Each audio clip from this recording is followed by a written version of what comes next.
Senator Bernie Sanders is out there now in his new position as the head of a committee, and he is flexing power on a bunch of corporate CEOs. You love to see it. So I got two examples here for you. First, this is from More Perfect Union. They say Bernie Sanders will be calling railroad executives to testify before the Senate if they do not promptly give rail workers at least 7 days of paid sick leave.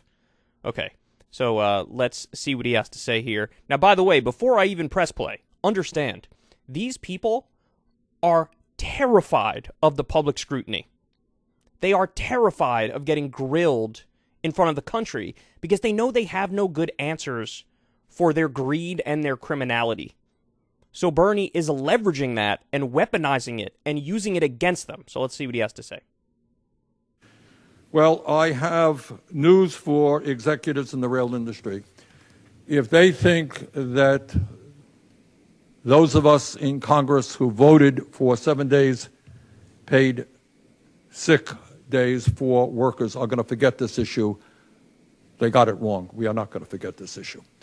Now, I hope that the companies, that the corporations do the right thing. I hope they do it voluntarily, and we're making some progress. If they don't, I look forward to seeing them right here in this Senate committee room to tell us why they cannot afford to do the right and moral things for their workers. Well, I have news for... There we go. So he's saying, if you don't give them at least 7 paid sick days, you're going to come in here and we're going to grill the shit out of you. That's what he's saying. Now, I eagerly await their response. Now, you could be forgiven for thinking, well, they'll just blow this off and they don't care and they'll come and get the slap on the wrist and that'll be the end of it. But there is some evidence to the contrary, especially right now in this moment, because we just got this news. Moderna drops 400% vax price hike after Bernie promised to grill the CEO. Oh boy. See, this is what a senator is supposed to do.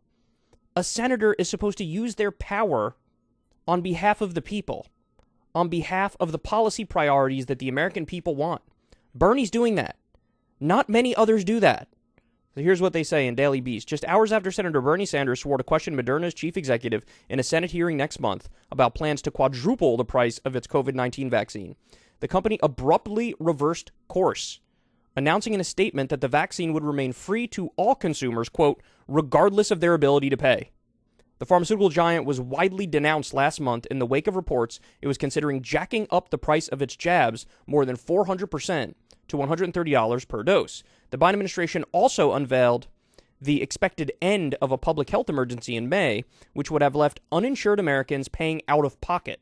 In an interview with the Washington Post, published around noon on Wednesday, Sanders said he had Moderna CEO Stephanie Bancel in his sights. Quote, "We're going to ask them, hey, you made billions of dollars in profit on a vaccine that was developed because of taxpayer support. You've become a multi-billionaire, and you think it's appropriate to cost the federal government even more money by quadrupling prices?" Sanders said, "And I really do hope that these people will reconsider this outrageous decision and decide not to raise prices for the vaccine." So in other words, Bernie's like, hey, bitch, I got you under a microscope here. If you do what I don't like, if you do something that is wrong for greed, for excess profit, guess what? We're going to crack down on you. And then what happened? They cried uncle. Like, wait, no, see, did I say I was going to raise the price, bro? Did I say I was going to raise the price, bro? What I meant was, what happened was me and Craig and them was down by the Safeway, and we made sure that we saw the thing about the stuff and things, and so, new phone, who dis? They're just backing off of it. Awesome. Absolutely awesome. And guys, I fully expect Bernie's going to take advantage of this new position he has, this new power he has. And he's going to call in CEOs he's going to call in big pharma CEOs. He's going to call in Jeff Bezos. He's going to call in big tech CEOs. And he's going to apply massive amounts of pressure to them. Now, in some instances, it might not work, but in many instances, it will work. And this is a great example right here of it just working. This is incredible. Really incredible stuff. Great stuff from Bernie Sanders. And I can't wait to see more.